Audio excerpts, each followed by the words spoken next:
जब आप कोई चीज को जब यहाँ पे स्ट्रेच करते हो, जब यहाँ पे फोर्स लगाओगे जब दोनों तरफ, ये बताओ क्या आसानी से हो जाता है क्या? नहीं। Effect is equal to cause by resistance. जब भी अगर कोई भी चीज अगर कॉज है, कोई अगर तुम्हारे पास कॉज है तो उसको रेजिस्ट करने, उस कॉज को रेजिस्ट करने के लिए कोई ना कोई आएगा। हेलो मेरे चंगू चंगी, मार्केट में नया लेके आया हूँ, लॉन्च कर देना। देखो आपकी जितना भी फॉर्मूला देख रहे हो एक पैटर्न है, उसके अंदर पैटर्न क्या है? Effect is equal to cause by resistance. ये बताओ एक्सेलरेशन को पैदा करने वाला कौन है? फोर्स। एंगुलर एक्सेलरेशन को पैदा करने वाला है क्या है? टॉर्क।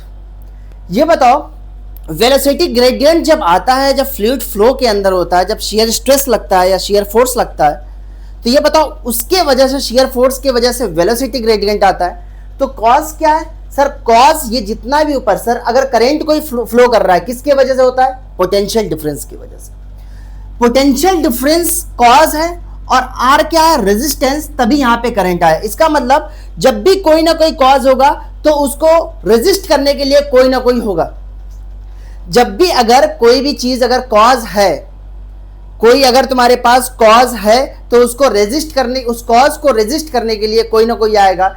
यहां पे अगर हम लोग बात करें, अगर एक वायर के अंदर अगर करंट फ्लो करता है, एक वायर के अंदर अगर करंट फ्लो करता है, उसका कॉज क्या है? Potential difference.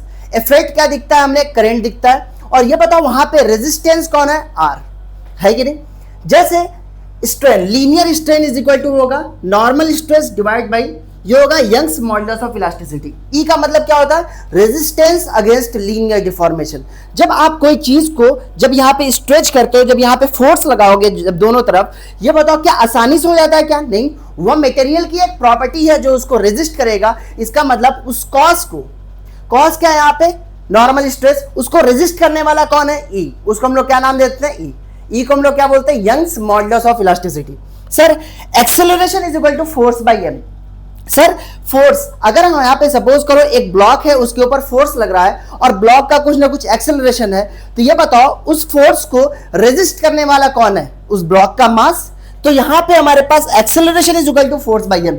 इसका मतलब जितना भी ये ऊपर चीज देख रहे हो, डेल्टा वी हो गया, सिग्मा हो गया, शियर स्ट्रेस हो गया, ये होगा प्रेशर हो गया अपन लोगों के पास, यहाँ पे शियर स्ट्रेस हो गया, ये फोर्स हो गया, ये टॉर्क हो गया, ये सारे के सारे क्या है? अपन लोगों के पास कॉज है।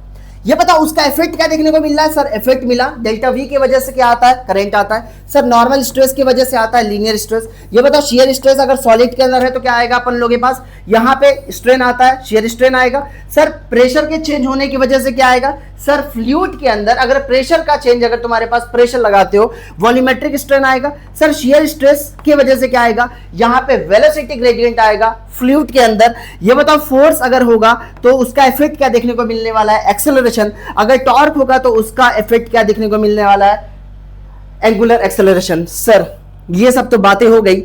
इसका बताओ डेल्टा वी है तो आई आया, इसका मतलब कोई ना कोई उसको रेजिस्ट किया, कोई ना कोई उसको रेजिस्ट किया। अगर हमारे पास सिग्मा है तो ये हमारे पास स्ट्रेन आया, लीनियर स्ट्रेन, उसको रेजिस्ट करने वाला आया अपन लोग के पास ई। ई को हम लोग बोलते हैं मॉडुलस ऑफ इलास्टिसिटी, और इसको हम लोग क्या बोलते हैं? यहाँ पे ये होगा अपन लोग के पास, ये होगा अपन लोग के पास रिजिडिटी। इसको हम लोग क्या बोलने वाले हैं? यहाँ पे रिजिडिटी। और यहाँ पे के को हम लोग क्या बोलते हैं? यहाँ पे बल्क मॉडुलस। और इसको हम लोग क्या बोलते हैं? Coefficient of viscosity. इसको हम लोग क्या बोलते हैं? यहाँ पे मास। और इसको हम लोग क्या बोलते हैं? यहाँ पे मोमेंट ऑफ इनर्शिया। इसका मतलब ये है कि सर अगर कॉज है तो रेजिस्टेंस है, उसी की वजह से, उसी कॉज को रेजिस्ट करने के लिए एक रेजिस्टेंस आया और जो उसका इफेक्ट देखने को मिलता है। ये हमेशा एक पैटर्न हमेशा फिजिक्स के अंदर फॉलो होगा।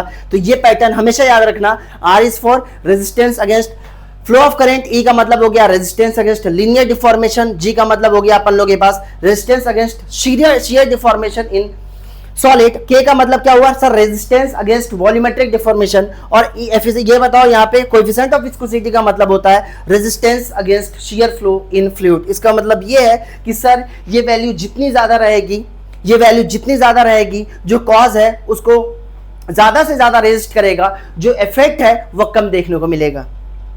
अगर ये हमारे पास जितना भी रेजिस्टेंस है उसकी वैल्यू जितनी ज्यादा रहेगी तो इसका मतलब जो इफेक्ट देखने को मिलेगा कम देखने को मिलेगा। फॉर एग्जांपल अगर मान लो तुम पढ़ाई कर रहे हो और तुम्हारे पास कम से कम बहुत सारे दोस्त हैं, तो वह सब क्या है, एक रेजिस्टेंस है। और जितना ज्यादा रेजिस्टेंस रहेगा, ये बताओ जो पढ़ाई का इफेक्ट आने वाला है, जो रिजल्ट आएगा, जो आप कंपटीशन एग्जाम की तैयारी कर रहे हो, ये बताओ वह इफेक्ट दिखने वाला है कि नहीं। किस फॉर्म में दिखेगा, मार्क्स के फॉर्म में दिखेगा, रैंक के फॉर्म में दिखने वाला है। तो ये मार्केट में अब नया लॉन्च किया हूं, तो जल्दी से ये पूरा का पूरा लिख लो, और ये हमेशा पैटर्न फॉलो होगा फिजिक्स के अंदर।